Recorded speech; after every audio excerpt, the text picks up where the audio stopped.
Hello everyone, my name is Bình and I am now a second year student of Saigon University. My major is English Linguistics and this is the day before my field trip to Mekong Delta. We have 5 days in total to explore the southwestern part of Vietnam. Starting from Ho Chi Minh City, we travel to Châu Đốc, Hà Tiên, Cà Mau and Cần Thơ respectively. On the first day, our car departed at 6 a.m. While moving to Châu Đốc, our group stopped at a restaurant called Mekong Rest Stop at Trung Lương Junction and had breakfast there. It was the very first time I tried mee tho noodles, which is a specialty of Tiền Giang. The soup is sublime and full of flavor. According to my tour guide, Mr. Thành, the secret of this flavorful soup is that the chef will add real sweet while cooking the broth. Kiến An Temple in Sa Đéc City of Đồng Tháp.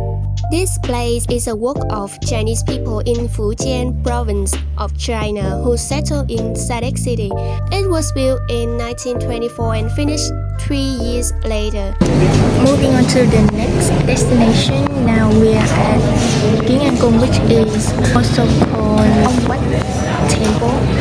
And according to my tour guide, he said this is a place for Chinese Vietnamese people gather and host their cultural events together.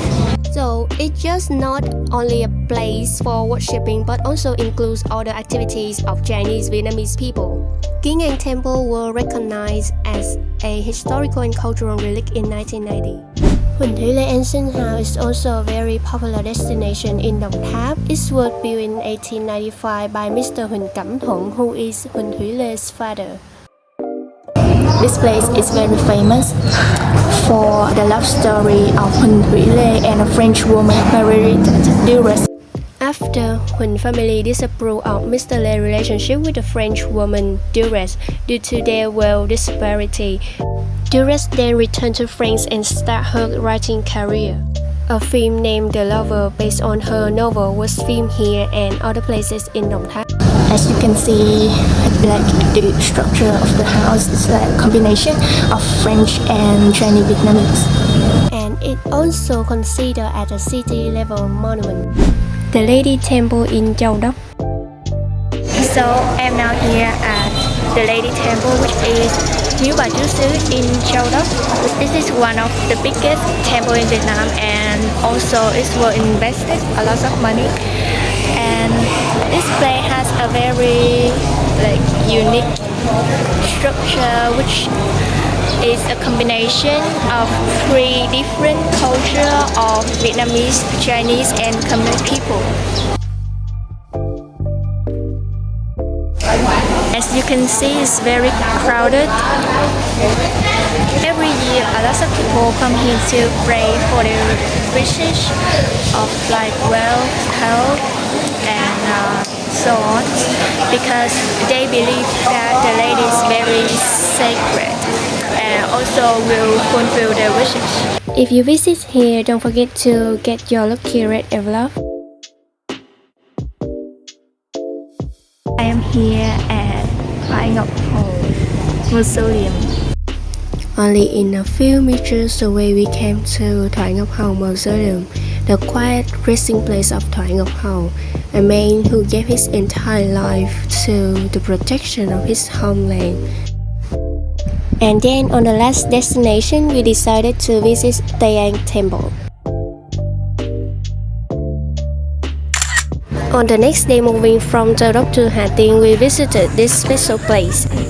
So we are on the boat right now, and this is the second day of our field trip 1, and I am now at Trà Sư Fluted Indigo Forest in An Giang. With numerous bird species and wildlife, Trà Sư Forest is a popular ecotourism destination offering boat tours and scenic views. So, in my opinion, this is the best experience of this trip, and the thing I really like about here is the fresh atmosphere. To be honest, I have never experienced being surrounded by so much nature like this. And I can't deny that this is the most peaceful moment of my life. In addition to the rich values of natural resources, Jiashi Forest also contains unique cultural elements of the community living along the forest. Moving away from the center of Hà Tĩnh about 4 kilometers, we get to Thôn Vân Cave, which is a landscape relic of Vietnam. There you can see a gigantic limestone block, and one of the most interesting things here is that this place linked with a fairy tale, Thạch Sanh. When moving inside, the space became larger and larger. You can see there's a hole on top of the cave. During the time the creation of limestone made the surface became rugged, and my tour guide said you can imagine there are two people there. This is Thạch Sanh and this is the princess. He also introduced us all the characters as well. Our group come across the Hà Tĩnh border gate too. Right here you can see the opposite is Cambodia. And then we head up to Mũi Né and have some team building activity together. The view here is so amazing, especially the sunset view. As you can see there, it's just like in a dream.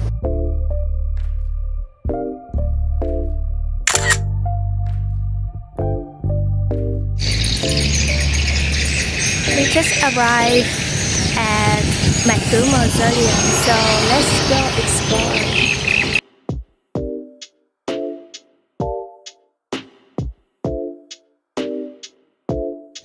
And I'm now in the middle of the middle part of Bình Mountains. So basically this is the resting place of Mạc Tử, who played an important role in the 17th century in reclaiming and developing Hà Tĩnh region. And to get you to know more about this place, Mạc Tử is originally from Guangdong, China, and in the late 17th century he arrived in Hà Tĩnh and made this place become a commercial, cultural hub. If you are interested in knowing about the history of the culture of Hà Tĩnh, this is a must-visit destination. I highly recommend you. Nguyễn Trung Trực Temple is located in the west of the center of Rạch Giá city. According to my knowledge, there are like about 9 temples worshipping Mr. Nguyễn Trung Trực in Rạch Giá city, but the largest and the one that has the longest history is located on Nguyễn Công Trứ Street. Going inside the house, you can easily find a place for displaying. Nguyễn Trung Trực was a Vietnamese national hero who led resistance movement against the French colonial forces in the late 19th century. And because of his dedication for the motherland, this place was built to honor his contribution.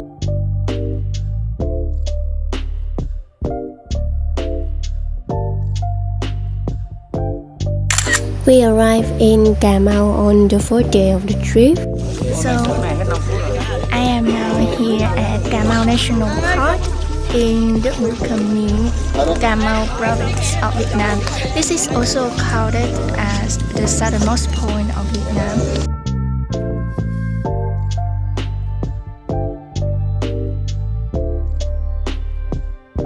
And as for Vietnamese, I feel very proud and happy to be here. Following this way, we were going to see the both figures and having a photo together. On the last day of the trip, we gathered in front of Ninh Kiều Harbor at 5 a.m. in the morning. The sky's still dark and the wind is kind of cool, but I feel so much exciting. We decided to go around Cái Răng floating market one of the traditional market type that you cannot find anywhere else on earth but Vietnam. As you can see, the local people here sell their products directly on the bowl. And talk about promotion, if they want or the bowl know what they are selling, they just use a long stick and hang their products on the top of the stick. In the afternoon, we went to Phụng, Iceland by boat. Today I have a chance to go to Phụng Island, which is an island very special, especially linked with the story of Mr. Nguyễn Thành Nam, the father of the coconut monk. Moving to Thái Sơn Island, we did experience the honey and the honey tea, and you can also buy some if you want to. We also had a chance to enjoy some performance from the local people. My favorite activity on that day is experiencing this Sùng Ba Lá, a traditional bowl of Vietnamese.